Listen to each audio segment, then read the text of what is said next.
أعوذ بالله من الشيطان الرجيم بسم الله الرحمن الرحيم الحمد لله رب العالمين وصلى الله على سيدنا ونبينا أبي القاسم المصطفى محمد وعلى أهل بيته الأطيبين الأنجبين بهم نتولى ومن أعدائهم نتبرأ إلى الله. اللهم كن لوليك الحجة ابن الحسن صلواتك عليه وعلى آبائه في هذه الساعة وفي كل ساعة وليا وحافظا وقائدا وناصرا ودليلا وعينا حتى تسكنه أرضك توغا وتمتعه فيها طويلا.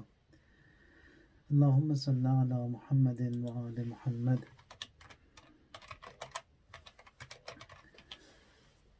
The topic that we have for tonight is Ahkam. Ahkam means the rules, the do's and the don'ts that Allah wa ta'ala He has laid, He has made for the well-being and for the human beings as to how they should be living in the society. We don't know how to live, nothing we are aware of. Allah, for the guidance of mankind, He has sent the prophets, He has sent the imams, He has revealed all the books, and He has told us as to how we should be living in the society. So many prophets were sent, 124,000 prophets, and the designation given to every prophet of every time, they were based upon the intellectual level or the mental level of their nation. For example, the nation of Prophet Nuh or the prophets prior to that, the assignment given to them was that people, they have faith in the one God, believe in the one God. And then gradually when they had that iman and faith in the one God, another assignment or an updated version of another assignment was given so that they teach people how to rely upon God now. Have that tawakkul. First of all, believe in His existence, believe in His oneness, and then believe and rely upon Him. So that is how slowly, gradually, people were educated, people were taught, until the time of Prophet Musa comes, and then over there Ahkam were introduced a lot more. Ahkam meaning the do's and the don'ts, what should be done, what shouldn't be done, what is allowed, what is not allowed. The parameters were laid so that people now, the community, they have grown a lot and they have increased in number, so more rules are required for them to live on this planet Earth. And then Prophet Isa's time, and then likewise the most perfect and the most updated version of this religion was revealed to Rasulullah sallallahu alaihi wasallam, and this is that what we have. And throughout the religion that Allah had, may that be the religion that was introduced and promoted by Prophet Adam alayhi salam, and after him all the other prophets, the religion was just the same religion. Inna ad-deen inda Allahil Islam. So when they come up and say that Judaism and Christianity and Islam, and they divide it into 3 different or 4 different or 5 different sects and divisions, that is not right. The deen that Allah had chosen for humanity, for mankind, or for man and jinn, it is Islam. Inna ad-deen indallahi al-Islam. That Islam was chosen by Allah tabaraka wa ta'ala. And the most updated or the upgraded version of Islam was revealed to Rasulullah, who is the most perfect and the best of all creation of Allah tabaraka wa ta'ala, and there is no one better than the Prophet. So the highest level or the finest deen, the final version of it was revealed to Rasulullah. Now, in the deen that we have 2 segments. One is known as the usul, which are the fundamentals, and the second, it is known as the furu meaning the branches of that religion. Now both of them are equally important. We have Usuluddin, and then we have Furuuddin, and then we can add another segment to it, and that is the akhlaq, or the manners, the attitude, as to how a person should be. So there are rules that he has to observe. And then also within himself also he has to have some observances. And for this we do see that even in the books that we have, Usuluddin is understood, Furuuddin is also understood. That is, Salat is the Furuuddin. Generally they say it's 10, and then they start listing as namaz, roze, hajj, zakat, khums, jihad. That order is also not required. So you know that the branches of religion, Salat is there, khums is there, zakat is there, and also when they list it as just 10, it is not 10, it is much more than 10. So in reality, all these furu, or all these branches that we have in the Furuuddin, there are very many, like hudud and diyat, or the concept of wilayat al-faqih, etc. etc. All these, they come in those branches of religion. In fact, that comes in the Usuluddin. But just for making children understand, we just mentioned those 10 of them, which generally people, they need them for in their day-to-day life. So that is Furuuddin. And then we've got another segment, and that is akhlaqiyat, as to how you should be dealing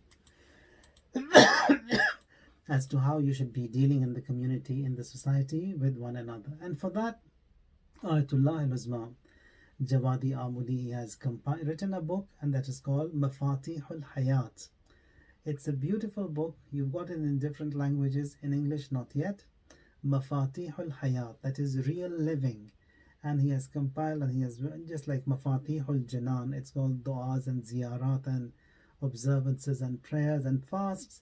Here it's Mafatihul Hayat, that in real living, for example, what do you do with the greenery, with the atmosphere, with dealing with animals, etc. So he's brought it up in that. So that is one more dimension of it. Now that what we will be discussing tonight here, it is the Ahkam. Ahkam meaning the do's and the don'ts. Now Ahkam that Allah has, first of all, we've got a term, it's called taklif. And it's called, the person, taklif means that what makes it binding. Or it is from the word kulfat in Arabic. Kulfat means to take the effort. In Urdu, taklif means something else. It means it's used in the meaning of zahma, taklif.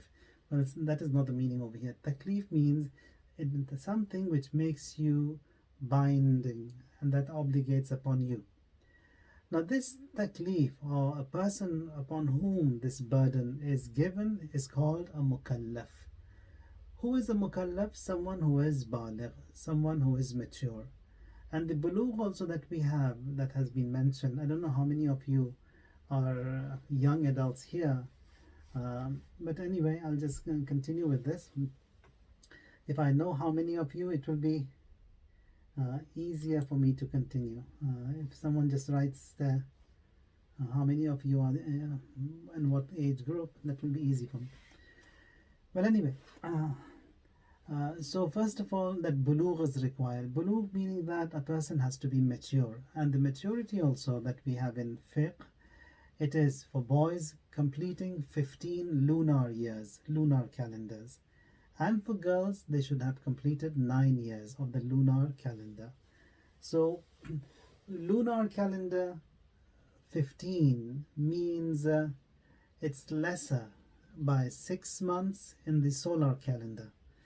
There is an 11-day gap between the solar calendar and the lunar. The lunar calendar year is smaller by 11 days. So when you have these 15 years, means that about 6 months, about 260 days, which is roughly 6 months. So at the age of 14 and a half solar calendar, you would be baligh according to fiqh. And for girls, it is 9 years according to the lunar calendar, and then if you just calculate it solarly, it's going to be around 8.5 years. So she becomes baligh. So girls, they become baligh and mature way before boys. And why is that? if you look into this grand creation of Allah wa ta'ala, the weaker the weaker gender matures quicker, not only in the human race, but also in the animal kingdom at large, and then the plant kingdom also. When you see these huge big oak trees, they take long to mature, and you compare them with these nargis flowers, etc. They mature very fast, very rapid. So the female gender is weaker, but at the same time, they've got the capacity to get to the motherhood way before the male gender. So that is how Allah wa ta'ala, He has made the system. He has made the male and the female in every creation of His. There is a male, there is a female in the animal kingdom, in the plant kingdom, in the human beings, etc.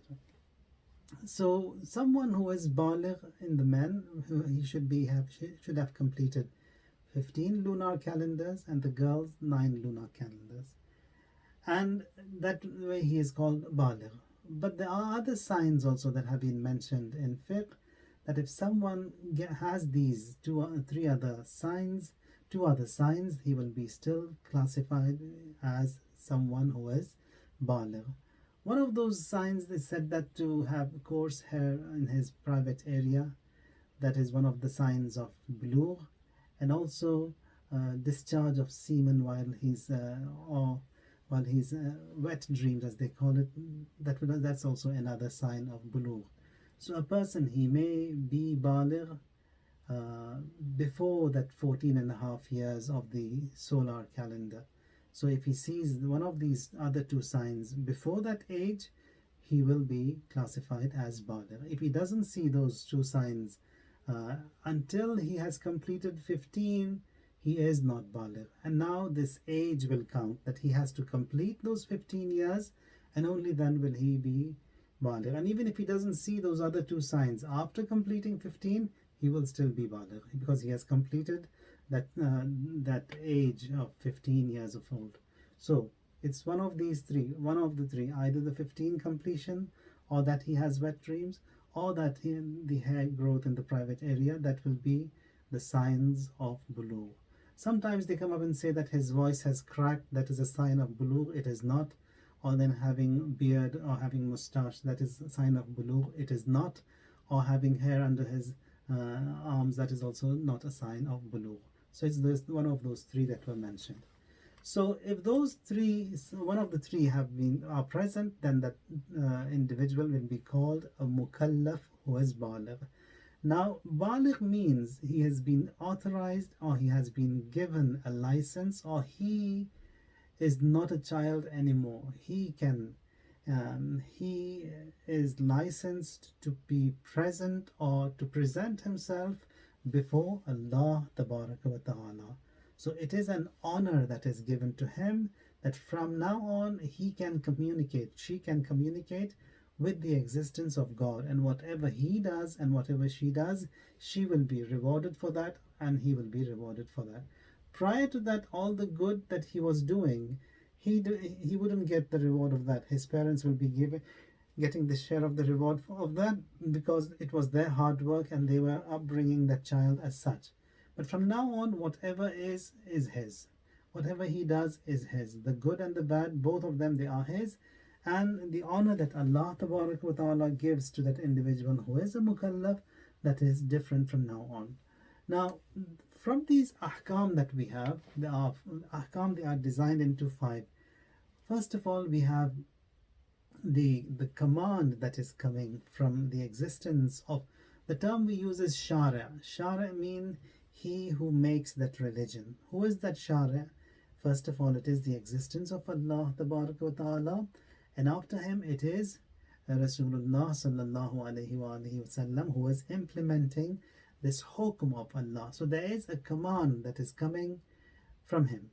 Now this command, if it is something which has a rujhan, meaning that it has a tendency towards the positive side of doing it. So now this tendency towards the positive, it is very strong such that if you don't do it, there is a punishment involved over there, it means that is wajib. If it is the command is there, but not so strong that if you don't do it you will be punished, means that it is recommended, which is mustahab. Now, if there is a forbidding instruction coming from the existence of God towards that side not to do, and that not to do, if it is so strong that if you do it you will be punished, means it is haram.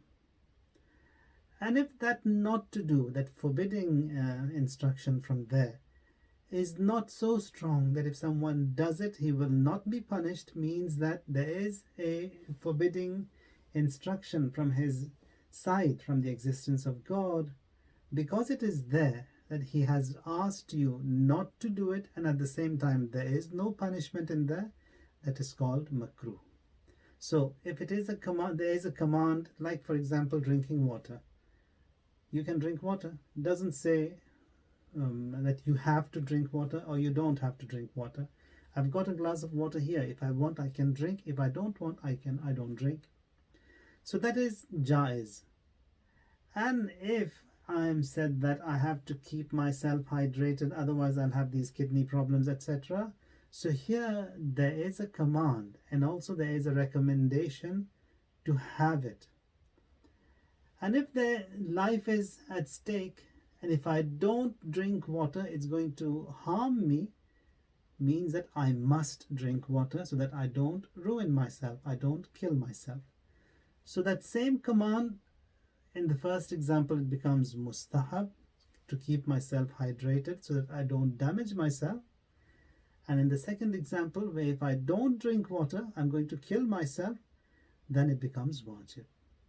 So all of these instructions that we have, either they are jaiz, either they are mustahab, either they are wajib, either they are makruh, or they are haram.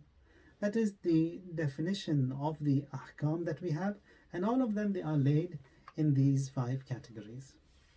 The other thing is that for me to act in accordance to these ahkam, because I do not know how to derive these ahkam from Quran and from Sunnah, so it is me, I don't have that knowledge, I don't know Arabic.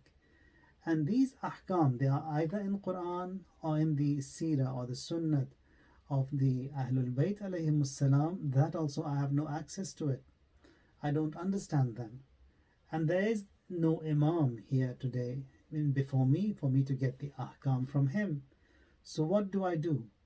In such cases, I have to follow someone who has been appointed by the imam in his absence, that I follow him, I take these ahkam from him, that wajib, that mustahab, that haram, and that makruh.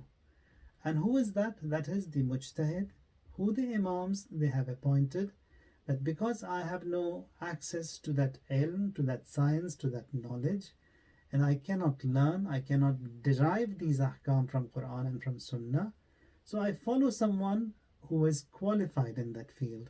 Exactly like what you do in your day-to-day life. You want to make a computer, you don't know how to do it, you go to someone who is a specialist and you say, these are my requirements, and he will make the best and give it to you. Or for example, you want to make a house or you want to make a painting and you don't know how to do it, you go and seek help from someone who is qualified in that field, and you go to someone who is the best in that field so that you get the best service. Here, taqleed means the same, that because I have no access to deen and I don't know how to derive it, I find someone who is the most qualified in that field, and taqleed means it is from qulada. Qulada in Arabic means a necklace. So I like you put a necklace in your neck. In taqleed also what happens is that whatever you are doing, the do's and the don'ts, the wajib, the mustahab, the haram, for example, I do it in accordance to the fatwa of that ayatullah. So I'm doing it according to his fatwa. Now it is on his neck from now on. Whatever I have done it as he has said. So that is between him and Allah Tabarak wa Ta'ala. I'll be eased and released from that relief from that duty. So if someone does not do taqleed, is not in taqleed of anyone, no matter what he does, all of that will be batil. So from that early age of bulugh, that a person when he, or even a little bit before bulugh, it should be as such that we teach our children that they must be in taqleed of a mujtahid. So whatever they do, they know who they are in taqleed of, and whenever they want a verdict as to whether or not it is permitted or not, they seek help from the fatwa of that mujtahid. So the ruling that he gives out is called a fatwa. So ahkam have to be derived from Quran because we can, and Sunnah, and because we can't, we seek help from someone, and that help is sought from a person who is called a mujtahid, a marja taqleed, and then you follow him, and that process will be called taqleed. You will be the muqallid, he will be the muqallad. And if someone doesn't observe these rules of taqleed, whatever he does will be of no benefit, unless whatever he is doing is in accordance with the decree and the ruling of the leading mujtahid of that time. If it wasn't, then he has to repeat everything, whatever he did throughout his life. So that is taklif. So wajib is understood, mustahab and makruh and mubah, all of that has been understood. So in taqleed also, you have to be in taqleed of the most qualified mujtahid of your time. And that you have to, now when you want to follow someone in taqleed, there are some conditions that you have to see in him. First of all, he should be living. He should be living, and then he has to be a man. He has to be adil. Adil meaning that every wajib he does and every haram he refrains from. He has to be a Shia Isna Ashari, follower of the 12 Imams. And then he has to be alive, he has to be a man, he has to be a baligh as well. So there have been mujtahideen in the past who arrived at that ijtihad at a very young age, like Shaheed Baqir Sadr. At the age of 12 he was a mujtahid, and many other ulama, they also arrived at that rank of ijtihad at a very young age. Now the other thing is that he has to be legitimately born, that whoever you are in taqleed of, he has to be legitimately born. And this being legitimately born is an issue which plays a lot of importance in our life. You cannot offer your prayers behind someone who is illegitimately born. Deen that we have, it's so pure, it's so crystal clear, that purity plays a role in every segment of our society. Now, if what we see nowadays is that so many, or a large number in the US, I was looking at these, they said more than 45% of the births, they are out of the wedlock, meaning that they are all illegitimately born. So if someone is like that, if he, for example, embraces and then he becomes a good person, and then he is abiding by all of the wajibat and refrains from every haram, but you know that he is illegitimately born, you cannot say your prayers behind him. If he goes to qum, if he becomes a mujtahid, you cannot be in his taqleed. If a job is given to him to be a judge, his judgment you cannot take. It's not his fault, but that deen that we have is so beautiful, is so clear from every angle, that beauty has to be observed, that taharat has to be observed, even in the birth of an individual. If someone is born beyond the wedlock, is illegitimate, and you cannot take his offer your prayers behind him, or be in his taqleed, or even take his word as if he is a qazi, a judge. Now, that was also regarding taqleed. So you have to be in taqleed of someone. If I want my prayers to be accepted, I have to be in taqleed of a mujtahid. If I want my fasts to be correct, if I want my ghusl and taharat and all that to be right, I have to be in taqleed of someone. And without that, whatever I do will be just a waste. Now, one of the other things that we have is taharat, and there wuzu is there. You all know that. We won't be touching that point.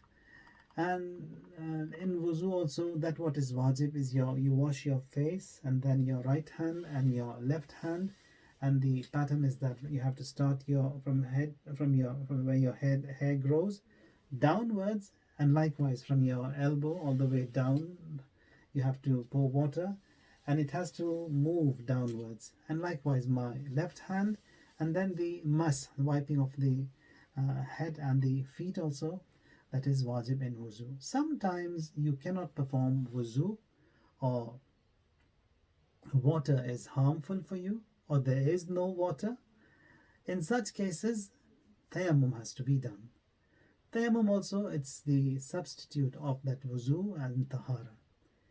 In certain cases, ghusl becomes wajib. Ghusl becomes wajib when there has been a sexual relationship, or there has been a wet dream or a discharge. In that case, ghusl becomes wajib, and that ghusl is known as ghusl janabat.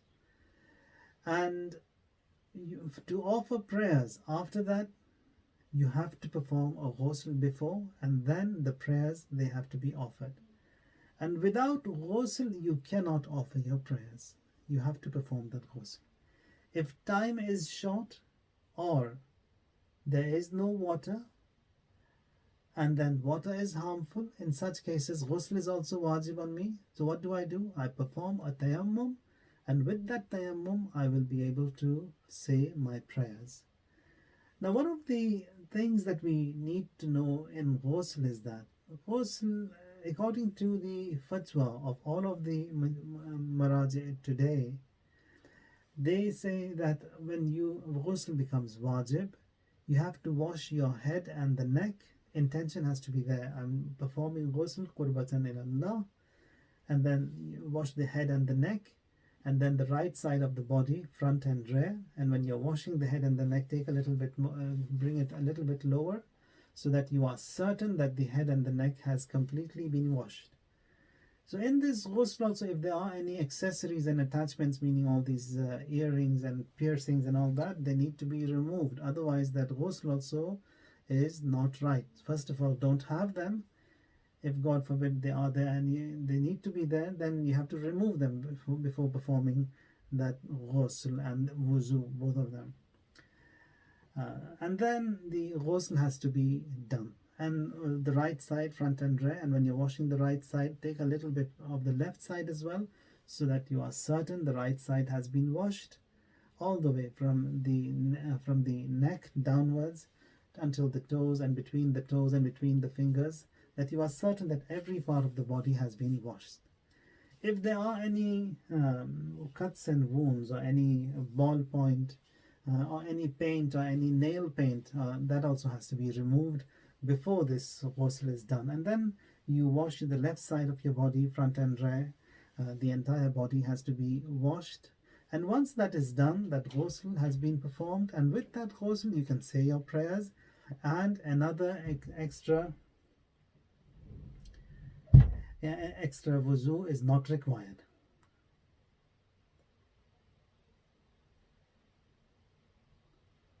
Can you hear me?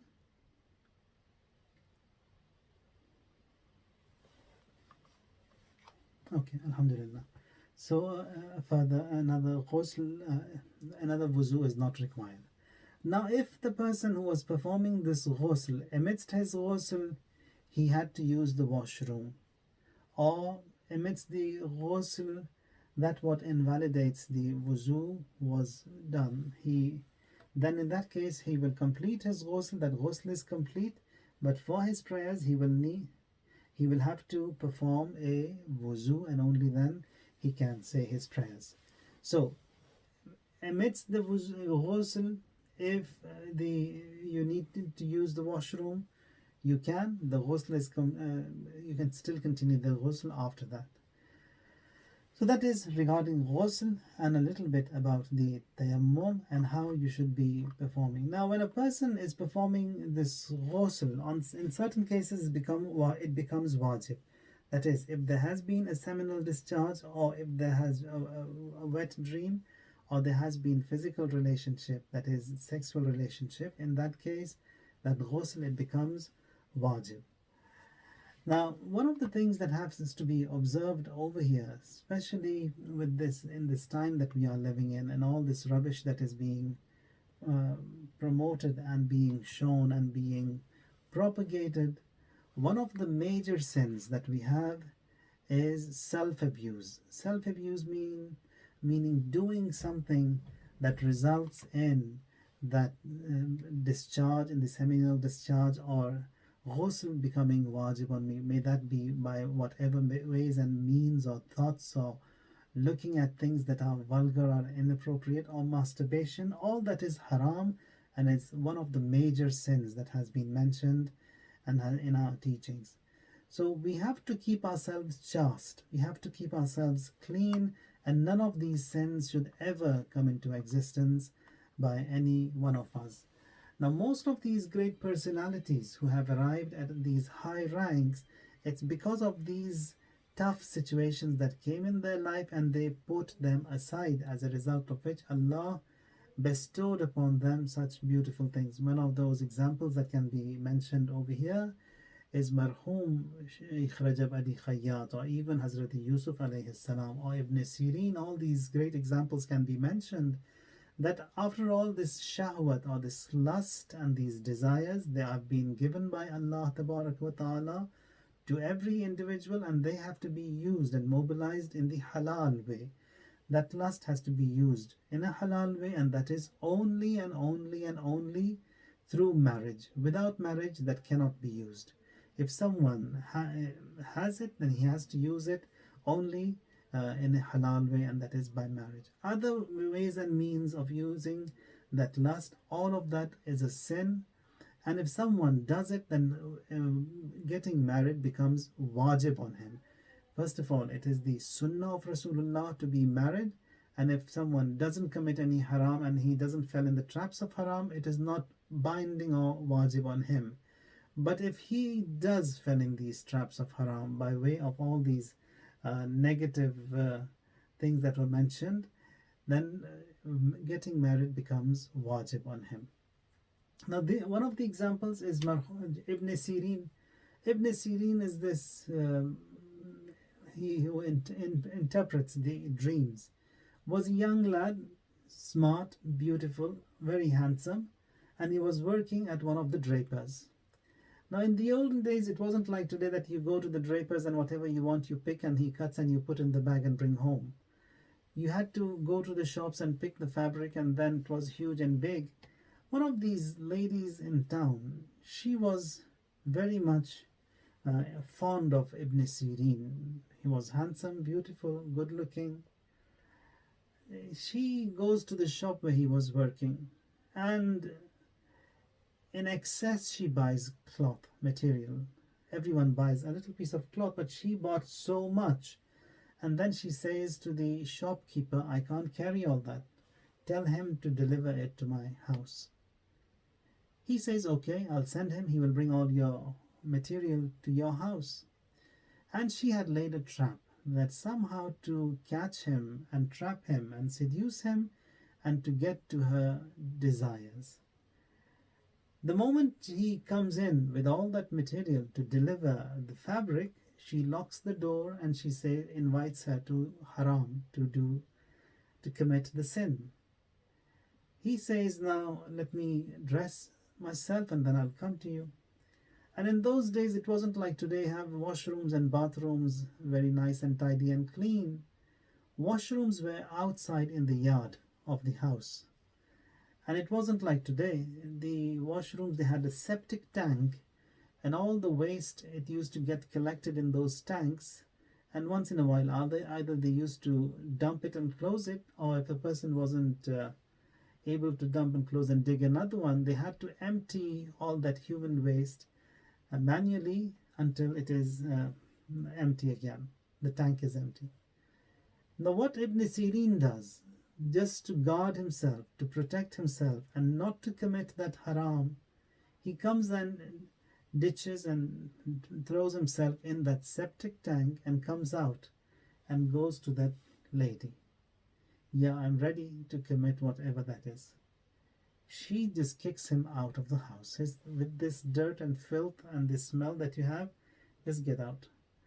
The moment he was out of that house of that lady, Allah Ta'ala, He bestowed and granted him sciences and human and so many favors that he becomes one of the interpreters of dreams of his time.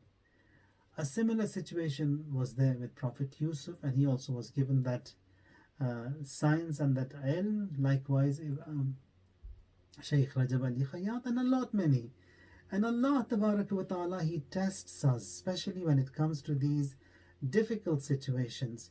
That many a times in many of these madrasas, I myself have heard that people, they say that even the teachers, they say that if there is this haram and this, if they are, yeah, uh, if there is a choice of haram and halal, then what you do if you get stuck in such cases, you can do the haram. No, it's not that such.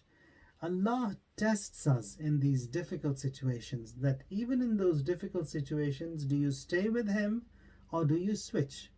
If you stay with Him, He blesses, He bestows, He rewards, and in abundance. That is the rule of Allah Ta'ala. In all of these ayat that were recited, like for example, Nabluwakum, that is, Allah tests you. He tests you in those 911 situations just to see. He wants to give you something, His special favors, and He gives them to you only in those 911 situations. And whoever has arrived at whatever rank and level, it's in because of those 911 situations that they passed the test and they were given and they were blessed. So keep yourself clean, guard yourself, be chaste, and never ever come towards this haram. And if God forbid, if any of these harams were done, just keep that. We have to keep it between us and our Lord, and not to mention that to anyone, because that what the teaching is that Allah has given us a protection and honor, and we have to guard that honor, and we cannot tamper ourselves, we cannot shatter the honor, the dignity that Allah has given to every individual. So if God forbid, a haram is done, then seek forgiveness and tawbah and ask Him that He forgives, and He definitely forgives. So ghusl is there, and then the reason that ghusl becomes wajib is one of those reasons that if there has been a wet dream or there has been a relationship, then ghusl becomes wajib, and without that ghusl you cannot perform any of your prayers. Without that ghusl, your fast of the month of Ramadan also will be batil. Now we'll come to that point also when we want to talk about the fasting. So that what becomes haram on an individual when he is junub. Junub meaning that someone upon whom this ghusl has become wajib. So he cannot touch the ayat of Quran without ghusl. Just like someone who is without wuzu, he cannot touch the ayat of Quran. Someone upon whom ghusl also has become wajib, he cannot touch that Quran, those ayat of Quran. He cannot enter Masjidul Haram and Masjidul Nabi, that is in Mecca and Medina. He cannot enter those two mosques.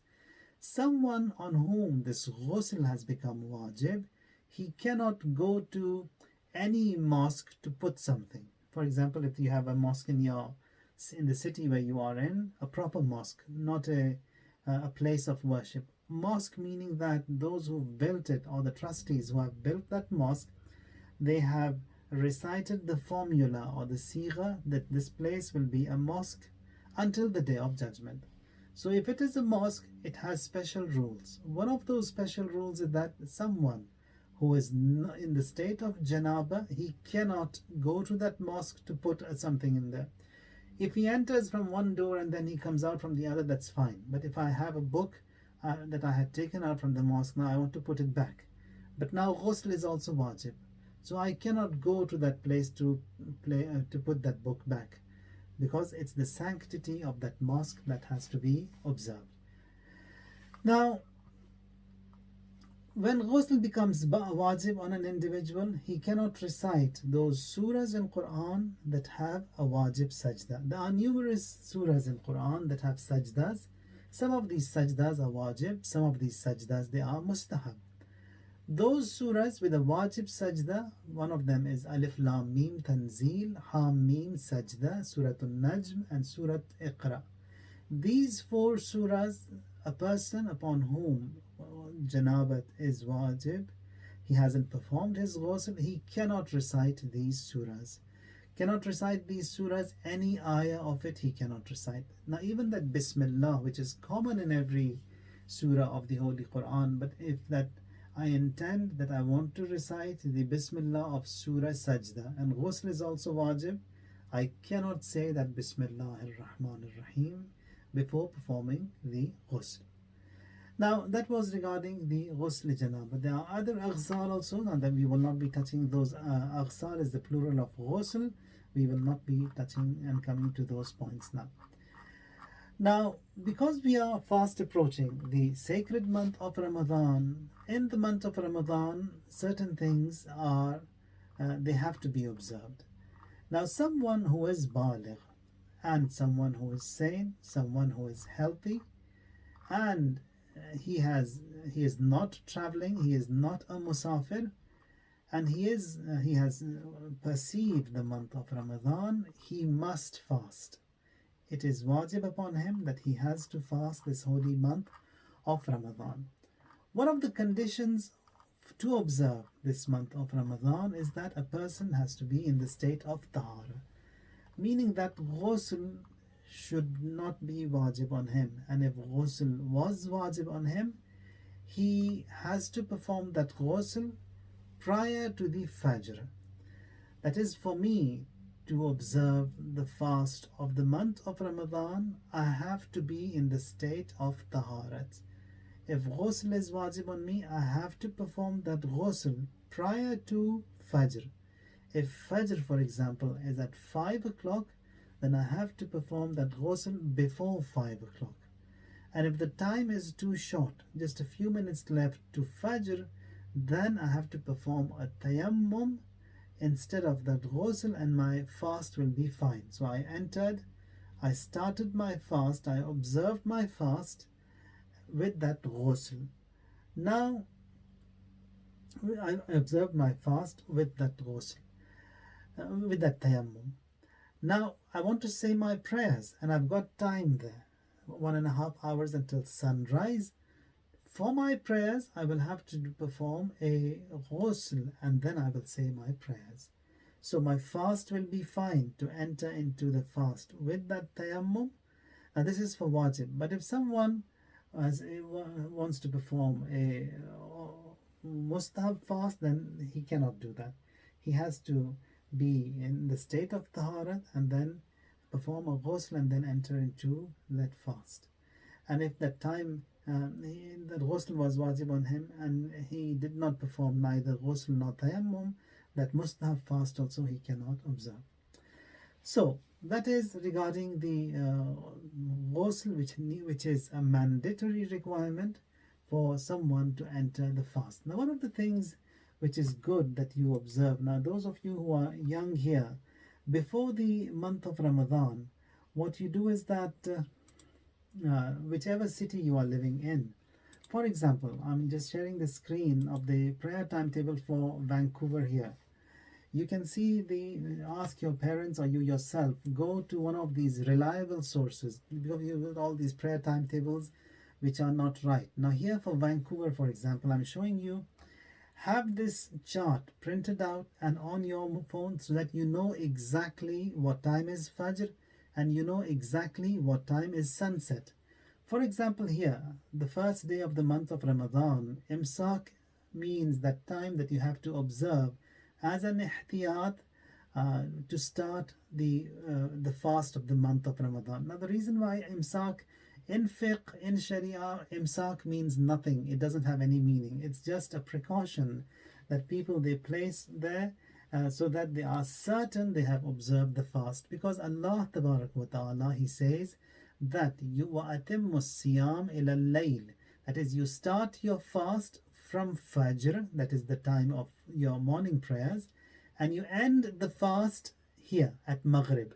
So we've got two terms here. One is sunset, one is Maghrib. Sunset is where the sun sets, and that you can get from Google Home. Just ask them which city you are in. Say, hey Google, what time does sun set here? And it will give you the time. So that is sunset. You will know. But sunset is not the time for Maghrib. Generally, normally you can say that from sunset, about 24-25 minutes after sunset will be the Maghrib in whichever location on this planet Earth you are. So if you don't have the timetable and you know what time the sunset is, roughly about 24-25 minutes after the sunset will be Maghrib in your area. Now this is in accordance to the ruling of Ayatollah al-Uzma Imam Khamenei and also Ayatollah al-Uzma Sistani. Both of them are of the same opinion. Roughly 24-25 minutes after sunset is Maghrib. So you have to observe your fast from Fajr and until Maghrib. So because you have to be certain that you have observed it, people, they have an imsak or an ihtiyat of 1 or 2 minutes. They stop eating and then they have observed the tahara if ghusl was wajib, and from Fajr they start observing the fast until Maghrib. Now as a precaution, again, it's Maghrib here, it's 8:44. So people, they would break their fast at 8:45, or they won't say their Maghrib prayers, and by the time they have said their Maghrib prayers and they break their fast, they are certain that the prayers also have been in time and also the fast is valid. If someone intentionally, he knows that 3:57 is Fajr, but he keeps on eating until 3:58, so his fast is batil, and he knows that Maghrib is at 8:44 and he breaks his fast at 8:40, even 1 or 2 or 3 minutes before Maghrib he does that, that fast will be batil and a compound penalty will apply on him. So what you do is that before the month of Ramadan, have the chart, the timetable, and an authentic timetable, the correct one, which is in town, get it and have it, and then observe it, look at it every day for 2 reasons. First of all, the fast to be right, and secondly, giving importance to the on-time prayers, that exactly you say the prayers when it is the time for prayers. Now here, for example, you see sunrise. Sunrise is when the Fajr prayers, they go qaza. You've missed it. If someone hasn't offered his prayers until 6:02, and then he stands and says his prayers at 6:03, that prayer, he has missed it. It's qaza. So for Fajr, the time starts at 3:57 here on this calendar, on this timetable, and then it ends at 6:02. So anyone who says his prayers between that time, he has offered his duty and he has done it. But that's not enough. We want to be among those who are the best and the closest to the Imam alayhi salam. He says, say your prayers dot on time. 3:57 means 3:57 you say them. That is what you have to do. And someone who does it at that time, he is showing to the Almighty God that I am obedient to you. I am not disobedient. I've done my duty, right or wrong. Now here it says that even if you say your prayers dot on time, and also the prayers, they were not of that high quality, you will benefit a lot. Even those, if that huzur qalb and the presence of your heart and mind was absent in those prayers, but you've done it on time, and then, at that time of fazila, you will benefit a lot. And if that presence of mind and heart was there, then that's a bonus. And even if you don't get to the presence of heart and mind, doesn't matter. Say your prayers dot on time. Then we've got this Zohar. Zohar is that noon prayers that you offer. Time starts at 1:11 here in Vancouver on the 1st of Ramadan al-Mubarak. So if I say my prayers 1 or 2 minutes before Zohar, that is batil, because the time hasn't started. So the time starts at 1:11, and from then onwards my prayers will be right. So that is regarding these prayer timetables. Have them, and then inshallah Allah will also help you. That mindset should be that, God, now that I have become a mukallaf and I want to be a sincere and an obedient servant of yours, and with these little things that I observe, he gives you a lot. Now all these great personalities like Shaheed Sulaimani, that izzat, that honor that Allah gave him, it wasn't just like that.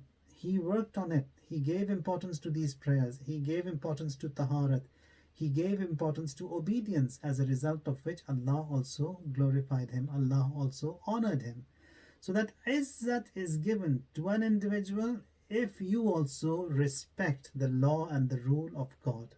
So if we respect him, he honors us. If we if we glorify him, praise him, exalt him, he also exalts us. Uzkuruni azkurkum, you remember me, I will remember you. That is how it works.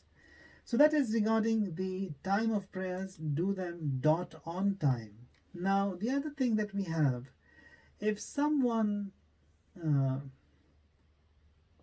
when performing these, when offering these fasts also, we've got a few kinds of fasts. Some of these fasts are wajib, like the fasting of the month of Ramadan. Some of the fasts, they are haram. Some of the fasts, they are haram. The question is that after Maghrib, just add 20 to 25, no, not 20, 23 to 25, 22 to 25, and that is to be safe. Now generally 25 also, when they say 25 minutes, they've already placed a 3-minute caution and ihtiyat for you to be safe. So if you say your prayers about 22 minutes after sunset, you are safe. Now we've got prayers that are wajib, and those prayers are the fasts that are wajib, and that is the fasts of the month of Ramadan. And then the qaza fasts also, they are wajib upon you. If, for example, I did not observe my fasts from the previous year, last year, in the month of Ramadan, for example, I missed 5-7 fasts last year, it is wajib, it is mandatory upon me that I have to observe these fasts before this month of Ramadan, that is on 25th of April. Before the 25th of April, I must make those fasts that I have lost last year. If I don't do that, I have committed a haram, and at the same time, a little penalty applies. That little penalty is about $2-3 per fast. If I missed 5 fasts in the year 2019, in this year before 2020, the month of Ramadan, I have to make up those lost, missed fasts. If I don't do them intentionally, I've committed a sin, plus a penalty of $2-3 per fast will apply on me. Now from now on, after the month of Ramadan, I can observe those fasts whenever I can throughout my life. But this year I have to do them. So that is again one of those wajib fasts.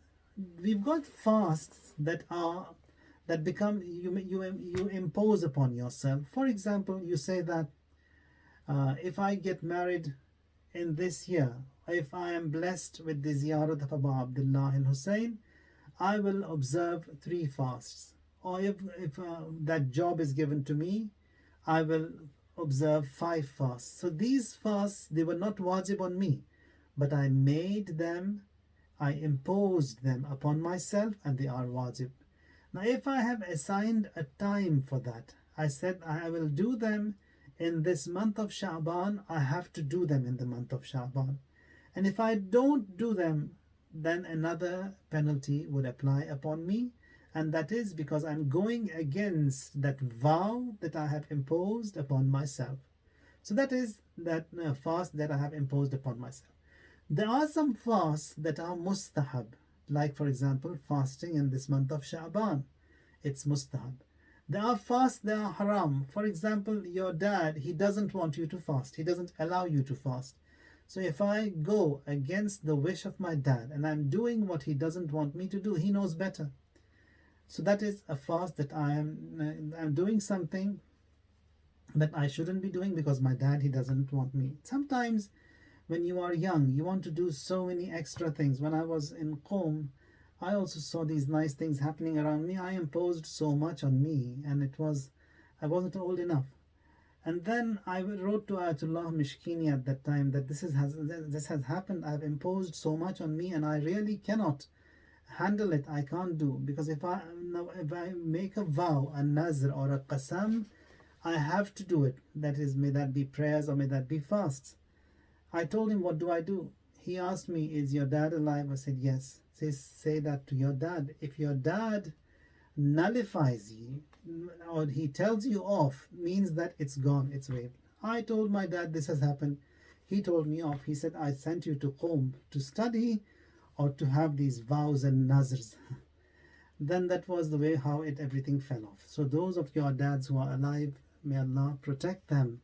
So parents are one of those greatest of blessings of Allah. So that big wajib, which would result in big penalties, that is also removed by the presence of a father. So if your father doesn't allow you to fast a mustahab fast, not a wajib fast, if he doesn't allow you to have a mustahab fast, then you cannot fast. And some of these fasts that are makruh, like for example fasting on the day of Ashura, it is makruh.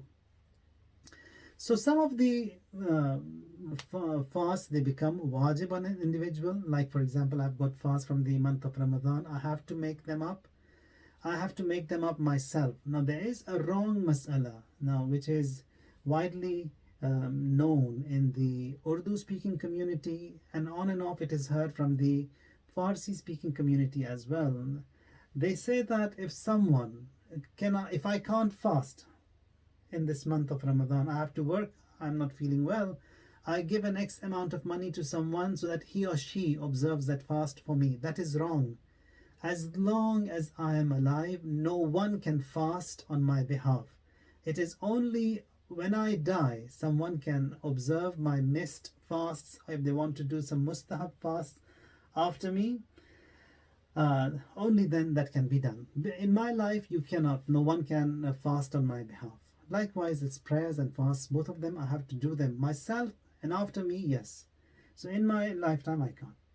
So fasting in the month of Ramadan is wajib, and then those fasts that are, God forbid, if a sin was done, for example, someone was fasting, he ate intentionally during the month of Ramadan, then a kafara, a penalty applies. Now the penalty for not observing the fast or entering into the fast without ghusl was wajib. He should have performed that ghusl before Fajr, and he did not perform that ghusl before Fajr intentionally, and also he did not perform a tayammum. A compound kafara applies on him. A compound kafara means that after the month of Ramadan, well, the fast of that day, it's gone. He cannot fast. He hasn't observed the fast. After the month of Ramadan, he has to make up that one qaza that he has lost. Plus, he has to observe 60 fasts for intentionally tampering that one fast. And he has to feed 60 people. Now these 60 fasts, per fast, 31 days of that fast, he has to be one after the other continuously without a break. And those 29 days he can do at his leisure whenever he wants. Now if from these 31 days I started fasting, making up that penalty, and I did 29 days. 30th day I had to travel, 30th day I wasn't feeling well, I couldn't fast. I have to go all over again, start that penalty from day one. So it is as severe as that, and at the same time it is simple, it is easy. That I know that is the rule. I have to enter my fast with taharat, cannot perform ghusl. He has made it easy, said do it at tayammum, and then observe that fast, that until the end. Now whilst fasting, if someone ate something, that would also make a penalty wajib upon him, and that penalty also, as it was mentioned, that it's 60 fasts per fast, and then 60 people to feed, and one qaza also has to be topped on that. Now there are certain things that invalidate the fast. Invalidate meaning that it would make the fast batil. Now, one of the things that you will have to bear in mind, and especially the young ones present over here, is that it is wajib that this month of Ramadan It is that special time of Allah wa ta'ala. It is a special bonus given to every one of us, whether you fast or whether you don't. Now, whether meaning that someone who is old and ill, he cannot fast. Because of the sanctity of the month of Ramadan, he still will benefit from the month of Ramadan. Now, from the day one, you have to observe the fasts, meaning that certain things shouldn't be done and whilst the person is fasting. That is, from Fajr, you have that intention that God, qurbatan in Allah, I will be fasting this month of Ramadan as in obedience to you. So from day one, he will have that niyat. If you want, you can have a one niyat for the entire month. If you want, you can have a niyat for every day. So best way is that you have one niyat that this is the month of Ramadan and I'll be observing the fasts qurbatan ilallah. So he will from that first day. Now certain things he will not do. That is, when the Fajr time has started, he cannot eat, he cannot drink anything until it is Maghrib, not sunset, Maghrib. Now when you are fasting in the month of Ramadan, if you, for example, you go to Home Depot, nowadays everything is shut, where they cut this wood, or you go to some place where there is a lot of smoke. Nowadays smoke also doesn't exist. Every smoke is also locked down. So you can easily fast in this period of lockdown. No smoke, no dust, nothing at all. So if there is a place where there is thick smoke or dust, and you know that when you go there, that dust will get into your system, that will make the fast batil. If I intentionally go to a place where there is a lot of dust or there is thick smoke, now when it gets into your throat, meaning that the middle of your throat from where you pronounce the letter kha, kha. So if there is so much of smoke and it's got into your throat, but it's my top of my throat, that wouldn't make the fast batil. If it gets into the middle of the throat from where the letter kha is being pronounced, that would make that fast batil, if it was done intentionally. That is one. So anything which gets into the throat while a person is fasting, that will make that fast batil. Now the other thing is that eating and drinking and then getting that smoke into your throat, or you ditch yourself in water.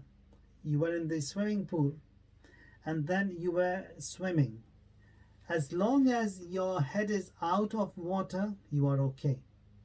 The moment you ditch your head, submerge your head underwater, that would make the fast batil. Now by submerging the head or ditching the head, meaning that both of the ears, they go underwater.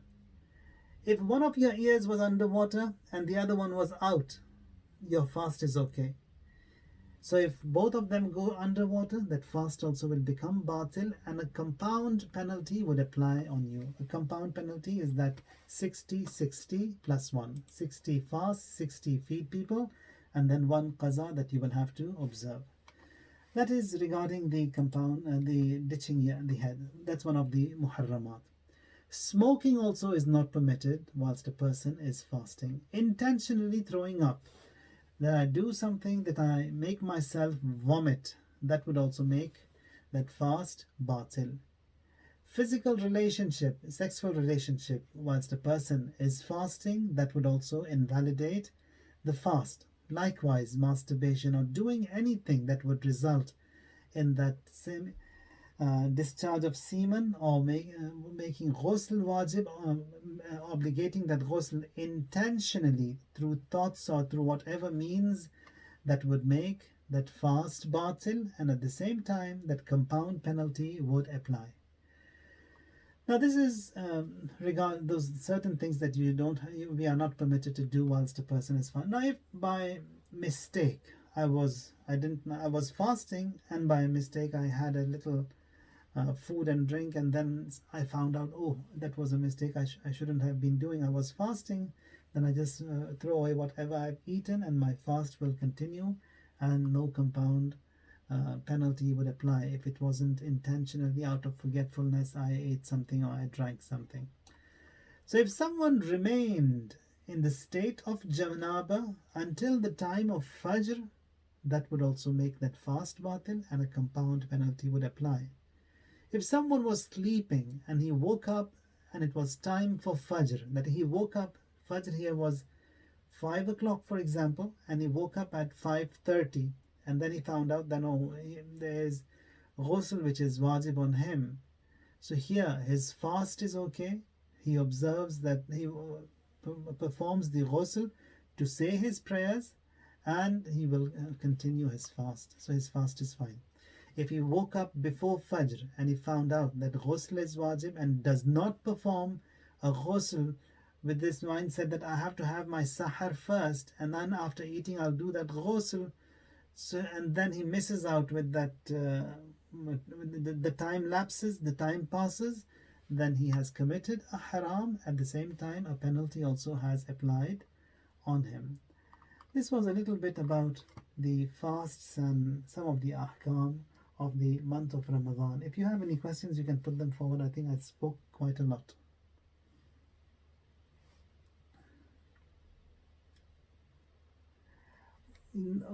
Yeah, the question is why fasting on the day of Ashura is haram. It is not haram. Fasting on the day of Ashura is highly makruh, not recommended at all. On the day of Ashura, you don't fast, meaning that it is makruh to fast. It is the day Yawmun tabarrakat bihi Banu Umayyah.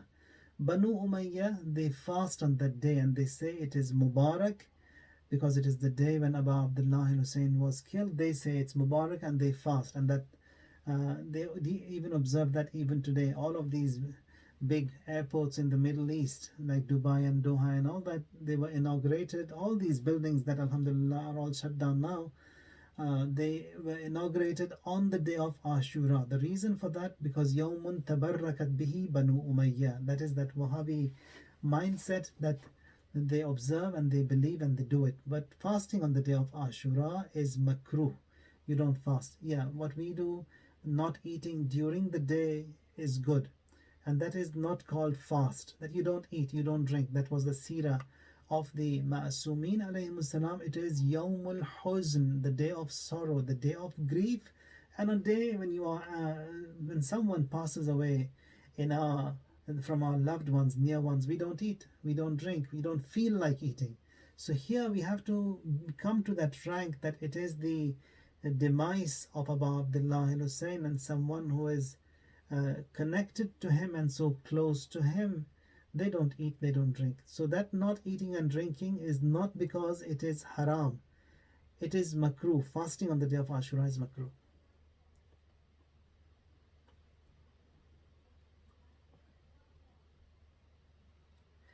Yeah, the question is that if you have an intention and in the first of the month, and for whatever reason one of the fasts invalidate in the middle of the month, for the remaining,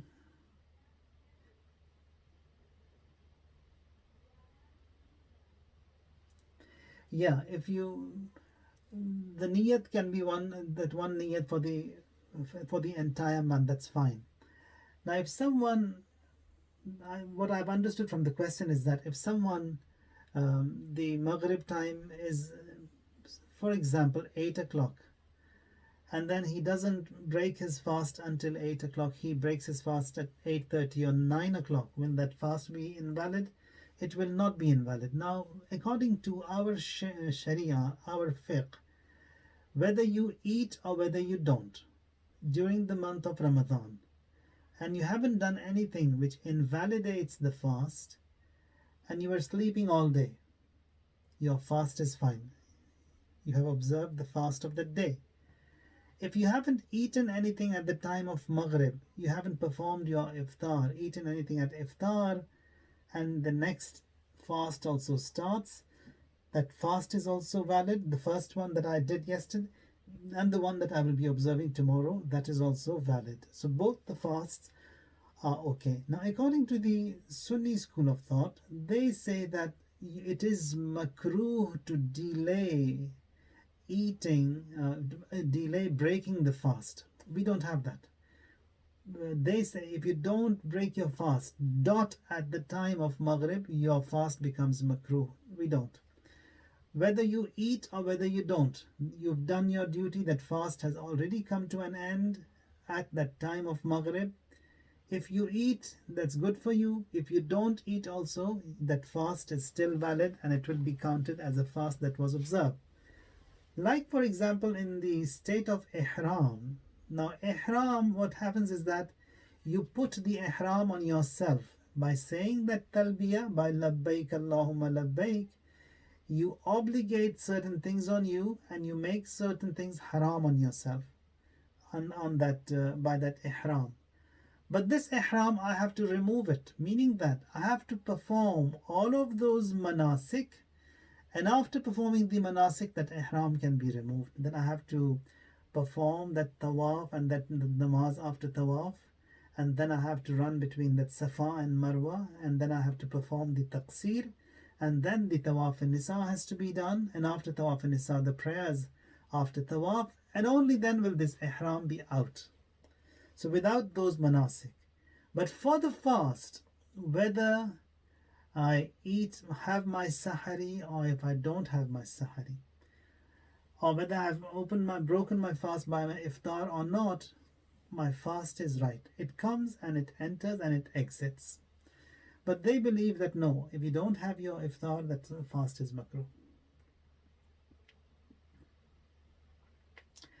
The question is that when does Zohr and Asr become qaza? If you go back to that same timetable that was shown to you, the time of Zohr, it starts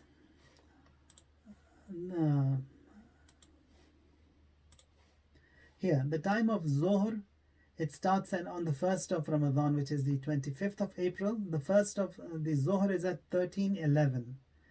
Now at 13:11, if you say your prayers dot on time, for example, you take 4 minutes to perform your Zohr prayers. So the Zohr prayers will take 4 minutes, so it's from 1:11 to 1:15 is the time of fadila of your Zohr prayers. Now you've got your Maghrib, your Asr prayers also that need to be offered. Now we haven't got the Asr exact time on this timetable, but it's roughly about 90 minutes after Zohr is the Asr prayers, or maybe a little bit more.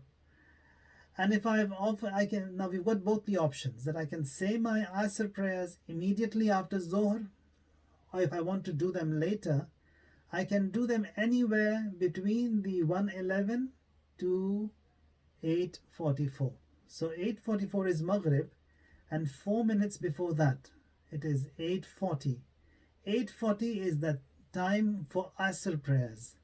And if I haven't said my Zohr prayers as well, I cannot say my Zohr prayers here at 8:40. I've got only 4 minutes left till the time of Maghrib. So at this time, I cannot say my Zohr prayers. I have to say only my Asr prayers, and I've missed my Zohr, and it will be qaza. That is the rule. So the Zohr and the Asr prayers, they end just before Maghrib. Clear?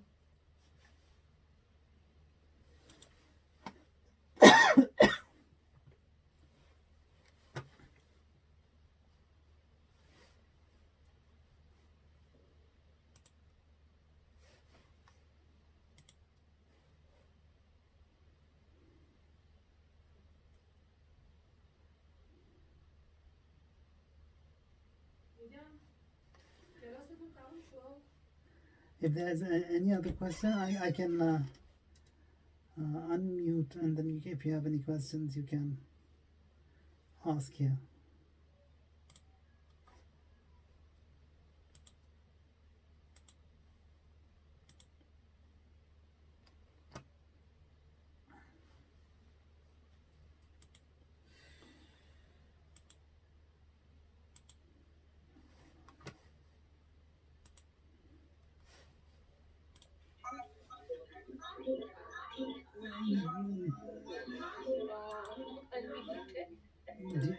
Do you have any questions?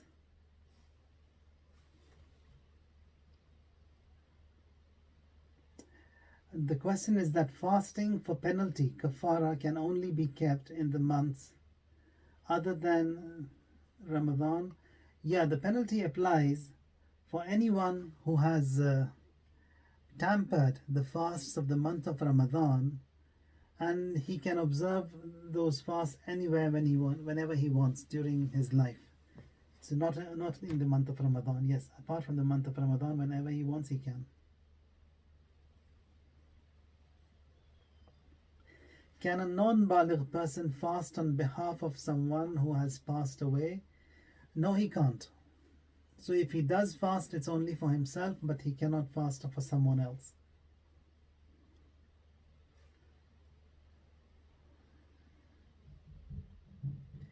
If someone is not able to fast due to medical